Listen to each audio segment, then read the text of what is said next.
So, Angel Reese had her podcast with the Diesel, the big Aristotle, Superman himself, Shaquille O'Neal. And I'm going to say this, that some of this stuff should have probably been edited out, because this is not one of those things that's the best look for the WNBA. Because the lower the rims conversation was a big talking point. It was a big talking point of this, which is, I mean, I kind of get it, but I don't, and it is kind of disrespectful to an extent. Like, it is like, we just have to call a spade a spade. It is quite disrespectful, but this is what Shaquille O'Neal has said. So I'm just going to be playing the audio, and obviously it's just a sound clip from the podcast, like a 3-minute long sound clip. It's going to be at 1.5 times speed, and obviously the entire podcast is there if you guys want to listen to it.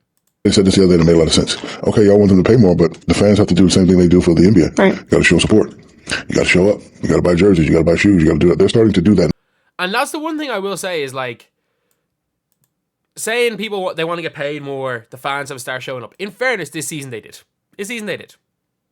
Now, and that's because of, how you played and Caitlin, the thing you had, that the game is more popular than ever now. I do agree with you. Y'all do need to get paid more. Yeah. No reason why some of these bums making $200 million and y'all making $1 million. I agree with that. But y'all just have to continue to play and, continue to do what you do. But I actually have nothing wrong with what Shaq said right there. Basically that, like, the WNBA players need to keep continuing to do what they do. And the one thing is that there is a very big difference between, like, Caitlin Clark and Angel Reese as far as, like, the way their celebrity is, the way their fandom is.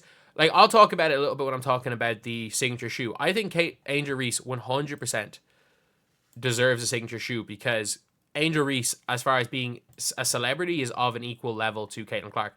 As far as getting people to want to, like, well, as far as getting people to watch basketball, watch them play basketball, obviously Caitlin Clark and Angel Reese are different stratospheres.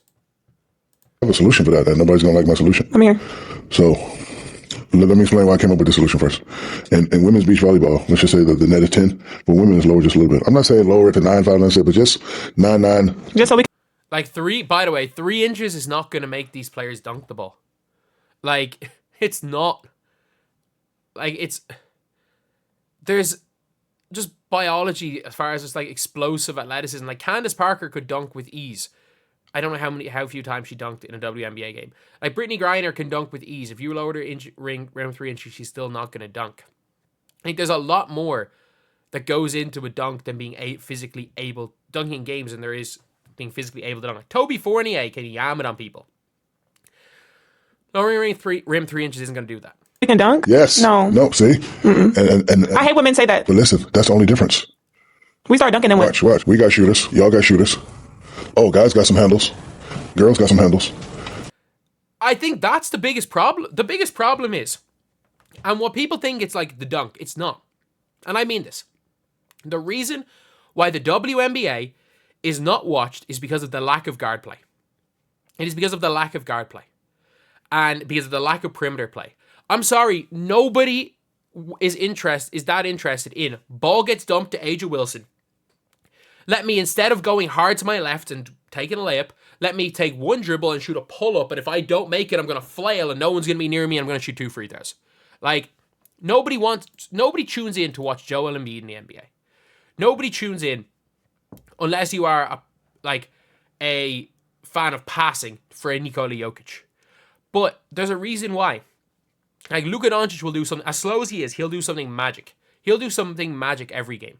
LeBron James at his peak, there was that level of speed, that level of athleticism.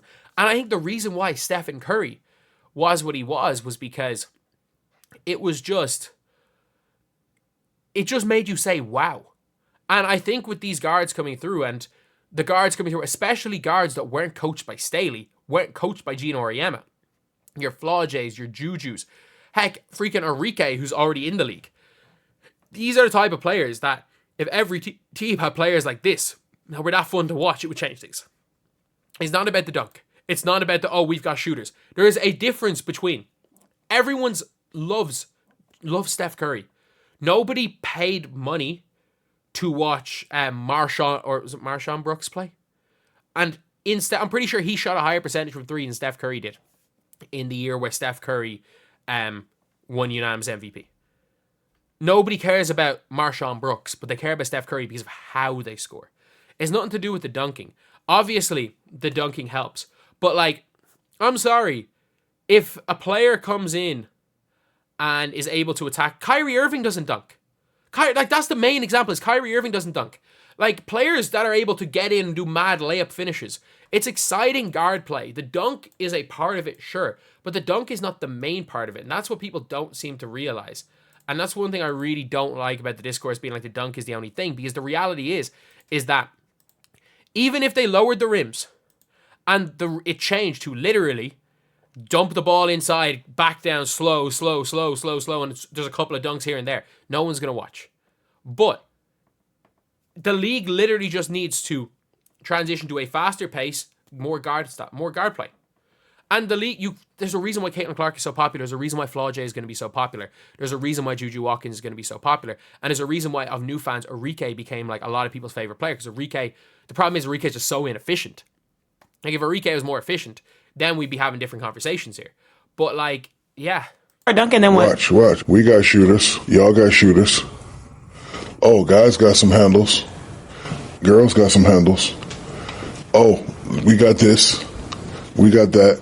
Oh, we got talkers. Oh, we got brawls. Only thing is missing is the dunk. I don't feel like it still would change. I'm telling you. I don't think what? so. And to be fair, I got to agree with Angel Reese here. Like, them dunking's not going to change anything. It's about the style of play. If lowering the rim just meant that Hanju and Brittany Griner became unguardable, like, if that was all that's realistically all that's going to happen with the dunks. All that's going to happen with the dunks is Zhang Jiu, when she comes into the W at 7'3", is just going to destroy every single person, just yamming on people. That's not fun to watch. You can have an exciting player without the dunk, and you can have a dunker that's the most boring player in history to watch. That's the reality of basketball, is that, yes, the dunk is a part of it.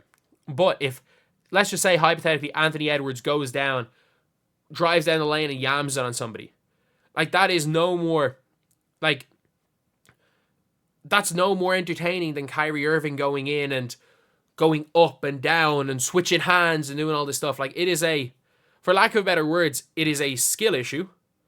And the reason why I say it's a skill issue is that a lot of these young guards, for them, it's not going to be a skill issue. The improvement in female guards over the last number of years is crazy. Like, yes, obviously there was the likes of Enrique, like obviously Taurasi, Jackie Young, like these players. But we're seeing it now more and more. Like, even if you look at what Paige Beckers did in high school, if Paige Beckers is allowed just some freedom with the ball in her hands, she's going to be doing mad shit in the WNBA. Caitlin Clark's doing crazy shit. Like, Enrique obviously does Enrique things, for better or for worse. Bro, you dunking and getting, man, trust me in the change. Trust me in the change. I'm telling you right. So. Bro, first of all, Angel Reese is never going to dunk the ball, even if the rim's lower to 9.5 foot. She can't jump. Like, since the metal rod's been put in her leg, she literally can't jump, which is why it's so impressive she can rebound. oh, I like how y'all are starting to get into fashion. Bro, a pretty girl dunking on the rim, I'm watching that all the time.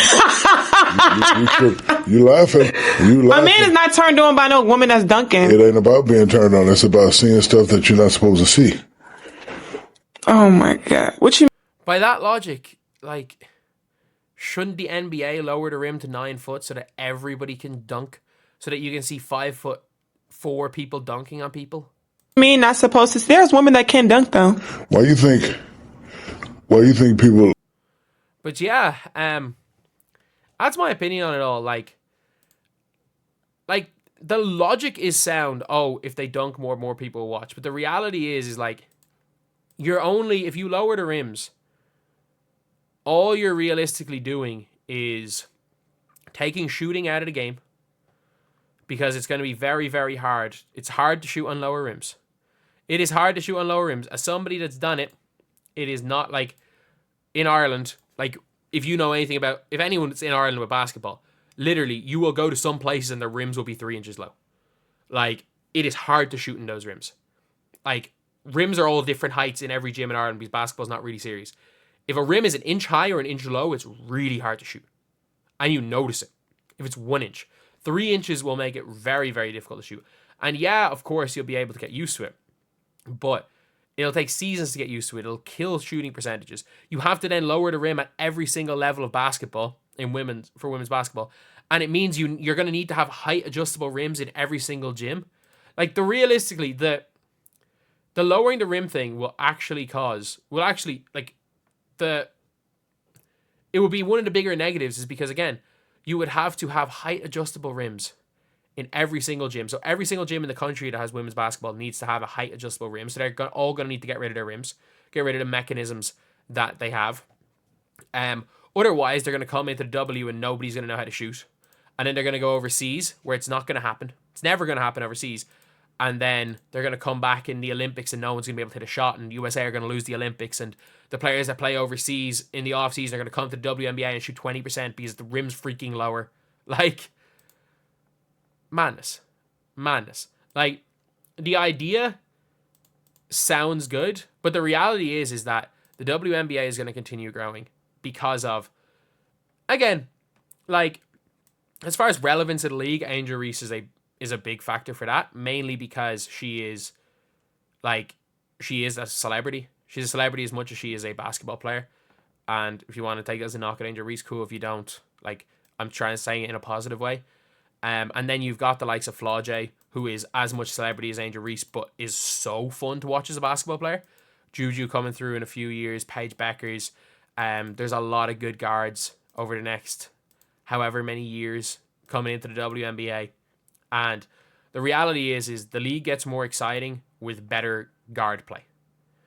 And you're going to be seeing now over the next, I don't know how many years, probably realistically starting with like a Ryan Howard, you're going to be seeing a huge uptick in guard play. No longer a point guard's job to dribble up the floor and pass the ball.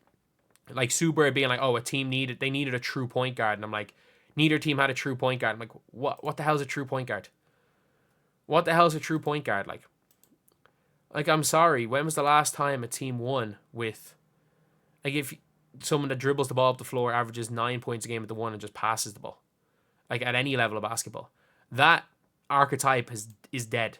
That archetype is completely dead, because you can find playmakers like a Caitlin Clark, like a Flau'jae, like a Paige, like a Maureen Johannes, who can pass the ball at an elite level and score at an elite level. And if you're a one-dimensional pass-first point guard and you've got no real ability to score, you then kind of take away from your team in another way.